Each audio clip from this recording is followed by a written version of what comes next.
Bismillahirrahmanirrahim. Assalamualaikum warahmatullahi wabarakatuh. Teman-teman pejuang ASN 2024, kembali lagi pada video kali ini kita akan melanjutkan pembahasan dari video kita sebelumnya terkait bentuk soal penilaian analitis yang kemungkinan besar akan muncul lagi di TIU SKD CPNS tahun ini. Baik teman-teman, bagi yang belum tonton video kita sebelumnya, saya sarankan silahkan ditonton dulu biar teman-teman bisa lebih banyak latihan mengerjakan model soal penalaran analitis. Ya, sekali lagi karena soal penalaran analitis itu yang dibutuhkan adalah pembiasaan teman-teman untuk mengilustrasikan objek yang diceritakan di dalam soal. Oke, langsung saja teman-teman kita ke soal yang pertama. Pada kegiatan field trip, siswa SD Tunas Bangsa berkunjung ke wahana bermain Jatim Park 3. Mereka mulai berkeliling dengan berjalan melalui pintu masuk. Wahana P dekat dengan pintu masuk yang terhubung dengan wahana Q dan R. Nah, teman-teman langsung saja ya kita buat. Misalkan di sini adalah pintu masuk. Kita misalkan in gitu ya. Lalu dijelaskan di kalimat selanjutnya adalah bahwa wahana P dekat dengan pintu masuk, teman-teman. Kemudian terhubung dengan wahana Q dan R. Maka kita misalkan di sini wahana P-nya ada di dekat pintu masuk, lalu terhubung ke wahana Q dan wahana R. Oke, seperti ini. Nah, selanjutnya teman-teman, kalimat berikutnya adalah setelah beberapa lama berjalan, mereka melihat bahwa wahana R terhubung dengan wahana Q, wahana S, dan wahana T. Jadi terhubung ke tiga wahana, teman-teman. Yang pertama terhubung ke wahana Q, kemudian terhubung ke wahana S dan T. Nah, misalkan di sini wahana S, teman-teman, lalu terhubung juga ke wahana T, misalkan di sini. Nah, kalimat berikutnya, teman-teman, kemudian wahana S terhubung dengan wahana V. Terhubung dengan wahana V, kita tulis, misalkan di sini adalah wahana V, teman-teman. Sedangkan kalimat berikutnya, sedangkan wahana T terhubung dengan wahana U. Wahana T katanya terhubung dengan wahana U. Nah, kita misalkan di sini teman-teman ya, wahana U. Lalu kita baca kalimat selanjutnya, dan wahana V yang berada di dekat pintu keluar terhubung dengan wahana U. Jadi ternyata wahana V ini dia sudah dekat dengan terhubung dengan pintu keluar. Kita misalkan di sini out gitu ya. Nah, terhubung juga dengan wahana U. Jadi kita sudah dapat nih teman-teman ilustrasi dari kalimat yang ada di soal ini.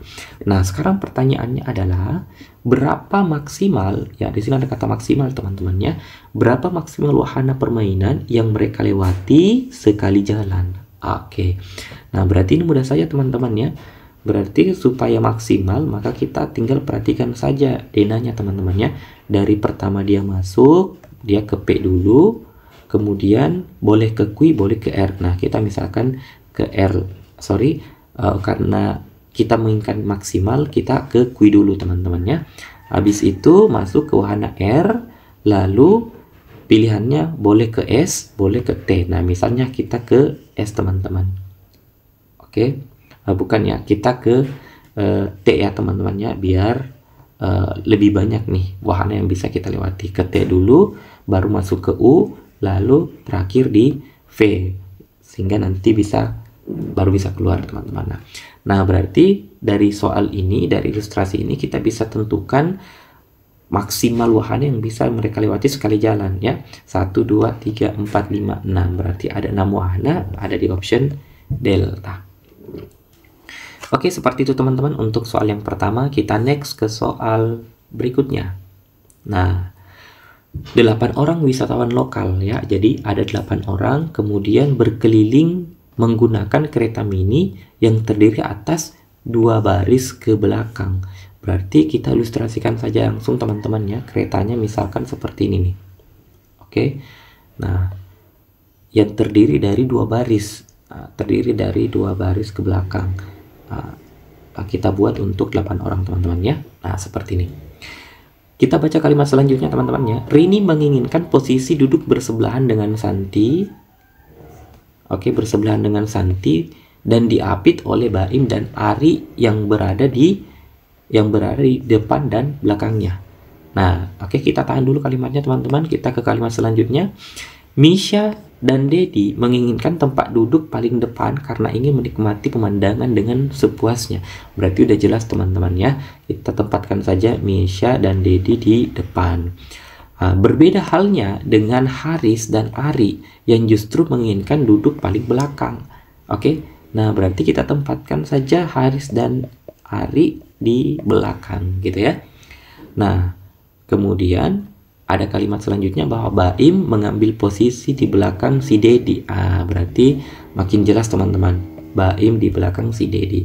Nah, kita kembali ke kalimat pertama tadi bahwa Rini menginginkan posisi bersebelahan dengan Santi.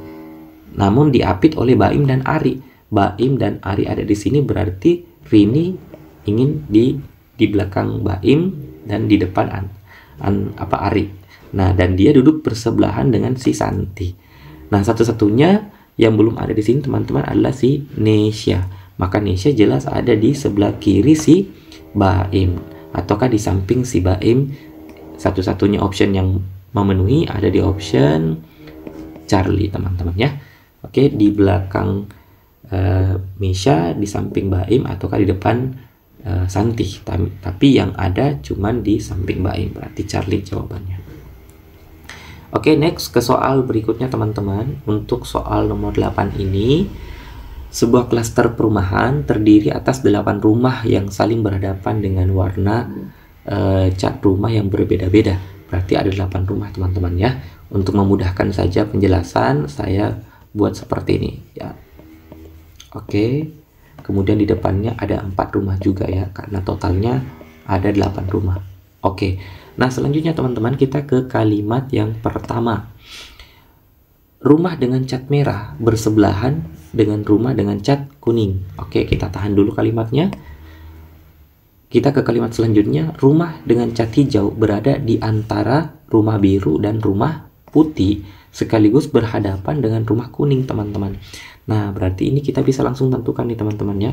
Hijau itu di antara biru dan putih. Kita misalkan saja di sini hijaunya teman-teman. Berada di antara biru dan putih gitu ya, seperti ini. Sekaligus berhadapan dengan cat cat kuning teman-teman.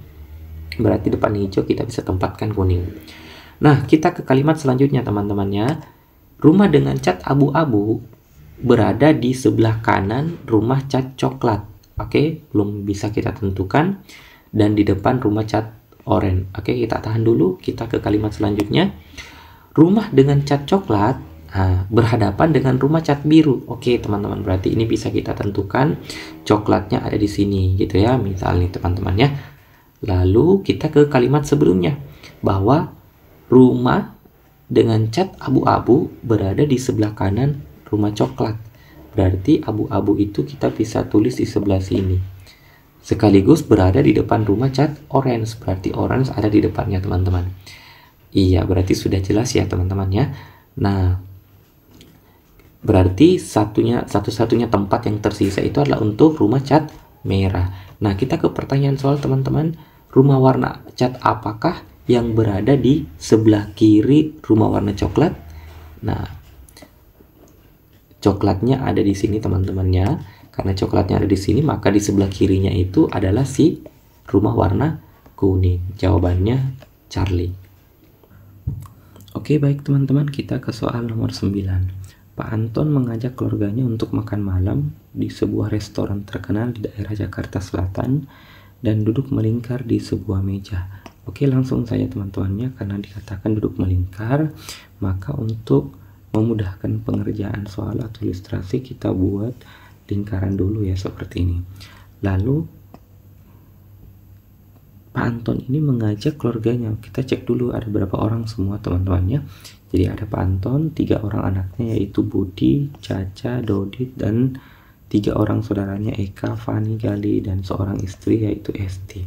Berarti totalnya ada 8 orang teman-temannya. Maka saya buat seperti ini saja ya. Nanti duduknya berhadapan seperti ini ya. Nah, coba kita tentukan, kita perhatikan kalimat selanjutnya. Nah, tipsnya adalah kita utamakan dulu kalimat yang menyebutkan 3 nama ataukah paling sering disebut. Nah, kalau kita perhatikan di sini teman-teman ya, Galih duduk berhadapan dengan Fani, kita tahan dulu, kita fokus ke kalimat Eka duduk di antara Dodi dan Hesti. Oke, bahkan kita tentukan dulu Eka-nya misalnya di sini, karena duduk di antara Dodi dan Hesti, kita bisa tempatkan Dodi di sini, Hestinya di sini gitu ya. Nah, selanjutnya kalimatnya mengatakan bahwa Eka dan Anton duduk berhadapan. Berarti Anton ada di seberang sini teman-teman. Lalu disampaikan tadi kalimat di kalimat selanjutnya bahwa Budi duduk ya. Jadi Budi duduk 2 kursi terpisah dari Eka. Jadi kalau Ekanya ada di sini, maka Budinya itu terpisah 2 kursi dari Eka. 1, 2 berarti Budi bisa di sini teman-teman, bisa juga di sini gitu ya. Oke, intinya terpisah 2 kursi dari Eka. Maka ada 2 kemungkinan posisi duduk si Budi teman-teman ya. Terpisah 2 kursi dari si Eka. Nah, coba kita perhatikan teman-teman di kalimat sebelumnya bahwa Galih duduk berhadapan dengan Fani. Nah, itu kita tahan dulu ya teman-teman ya. Nah, sekarang di antara beberapa kemungkinan di bawah ini, manakah yang salah? Nah, yang ditanyakan adalah yang salah teman-teman. Nah, coba kita perhatikan option alfa dulu. Di option alfa bahwa Budi dan Hesti duduk berhadapan. Betul tidak Budi dan Hesti duduk berhadapan? Nah, kalau misalnya Budinya ada di Hesti ada di sini, nah kemudian kan posisi Budi bisa di sini teman-teman ya. Artinya kondisi ini mungkin saja terjadi. Berarti untuk opsi alfa itu benar. Karena benar maka bukan itu yang kita cari. Sekarang kita cek yang bravo. Budi terpisah 2 kursi dari Hesti. Nah, Hestinya ada di sini teman-teman. Nah, kalau Budinya di sini, maka terpisahnya cuma 1 kursi. Tapi kalau Budinya ada di sini, maka terpisahnya itu teman-teman ada 3 kursi. Berarti ini salah teman-teman ya. Oke, karena ini salah maka jawaban yang kita cari adalah bravo. Oke. Itu saja untuk soal nomor 9. Next, kita ke soal nomor berikutnya.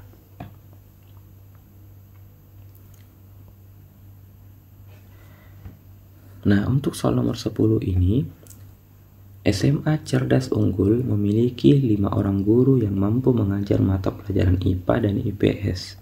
Setiap guru mempunyai keahlian mengajar pada 1 mapel IPA dan 1 mapel IPS. Nah, jadi artinya setiap 1 orang dari 5 guru itu mampu mengajar 1 mapel IPA dan 1 mapel IPS. Berarti bisa ngajar 2 mapel ya, dan 1 IPA dan 1 IPS gitu. Hanya 1 orang dari mereka yang mampu mengajar mapel ekonomi. Nah, sekarang coba kita perhatikan teman-teman ya. Indah dan Ardi mampu mengajar mapel fisika, tetapi tidak mampu mengajar mapel ekonomi, dan seterusnya. Nah, jadi tips untuk mengerjakan soal seperti ini teman-teman, caranya biar lebih mudah kita buat tabel saja ya. Kita buatkan tabel. Jadi ada 5 orang guru dan ada mapel-mapelnya ya. Nah, kita perhatikan dulu teman-teman. 5 orang gurunya itu siapa saja? Jadi di sini ada si Indah, Ardi, kemudian ada si Janet, lalu Erna, Sandi, gitu ya. Ada 5 orang guru. Maka nanti tabelnya saya buat seperti ini saja. Pertama si Indah, kemudian si Ardi, lalu si Janet, Erna, dan Sandi, teman-teman. Kemudian untuk mapelnya kita bisa perhatikan mapelnya di sini ada mapel ekonomi, ada mapel fisika, ada mapel geografi, sejarah, biologi, kemudian apalagi teman-teman, ada geografi sudah ada, sejarah, fisika, biologi, ekonomi, kimia teman-teman ya. Oke. Nah, kita tentukan dulu di sini mapel eko, kemudian mapel sejarah, kemudian mapel geografi, kemudian fis, bio, kim. Nah, Oke, jadi ini untuk memudahkan saja nanti untuk identifikasi saja teman-teman. Nah, kita langsung saja ke kalimatnya bahwa Indah dan Ardi mampu mengajar mapel fisika. Jadi di sini sampaikan bahwa Indah dan Ardi mampu mengajar mapel fisika. Maka untuk mapel fisika kita checklist di bagian Indah dan Ardi teman-teman ya, Indah dan Ardi. Nah, selanjutnya tetapi tidak mampu mengajar mapel ekonomi. Jadi Indah dan Ardi ini kita silang di bagian mapel ekonomi. Selanjutnya, kalimat berikutnya adalah Janet tidak mampu mengajar mapel geografi dan sejarah. Jadi Janet ini kita silang di mapel sejarah dan geografi. Nah, selanjutnya kita ke kalimat Erna ahli mengajar mapel biologi. Erna ahli mapel biologi, kemudian kita checklist Erna di mapel biologi teman-teman nih. Oke, kemudian kita lanjut kalimat berikutnya, yaitu dan bersama si Ardi mampu mengajar mapel geografi. Jadi Erna juga mampu mengajar mapel geografi bersama dengan si Ardi, maka Ardinya juga kita checklist di bagian geografi. Selanjutnya teman-teman, Janet dan Sandi ahli mengajar mapel kimia. Maka Janet dan Ardi ini kita checklist di mapel kimia. Oke, berarti di sini dan Sandinya juga di mapel kimia kita checklist teman-teman. Nah, selanjutnya tetapi tidak mampu mengajar mapel geografi, maka Janet Sandi kita silang di mapel geografi. Yang tadi sudah, maka Sandinya juga kita silang di mapel geografi. Nah, selanjutnya teman-teman bahwa mapel sejarah mampu diajar oleh Indah dan Sandi, maka Indah dan Sandi kita checklist di mapel sejarah. Oke, seperti itu teman-teman. Pertanyaannya adalah siapakah yang mampu mengajar mapel ekonomi? Nah, coba kita perhatikan teman-teman, yang mampu mengajar mapel ekonomi itu kan tadi di kalimat sebelumnya bahwa setiap guru itu mampu mengajar satu mapel IPA dan satu mapel IPS, berarti masing-masing bisa mengajar 2 mapel. Nah, kalau kita perhatikan teman-teman, untuk si Sandi ini mapelnya sejarah dan kimia, berarti Sandi salah ya teman-teman ya. Oke, selanjutnya untuk Erna mampu mengajar geografi dan biologi, maka Erna juga salah. Selanjutnya si Indah mampu mengajar sejarah fisika, maka Indah juga salah. Kemudian Ardi mampu mengajar geografi fisika, berarti ya Ardi juga salah, dan satu-satunya yang tersisa adalah si Janet teman-teman. Di sini di soal ini yang disebutkan adalah Janet mampu mengajar kimia, berarti salah satu yang mampu diajar oleh si Janet itu adalah ekonomi pastinya ya. Kenapa? Karena tadi disebutkan di kalimat awal bahwa setiap guru mampu mengajarkan satu mapel IPA dan satu mapel IPS, dan Janet itu mampu mengajar mapel kimia dan satunya pasti mampu mengajar mapel ekonomi. Berarti jawaban yang tepat adalah E. Oke teman-teman, itu saja yang sempat kita bahas pada video kali ini. Semoga dengan beberapa model soal yang sudah kita bahas pada video kali ini bisa melatih keterampilan teman-teman untuk mengerjakan bentuk-bentuk soal dari penalaran analitis. Oke, terima kasih. Assalamualaikum warahmatullahi wabarakatuh.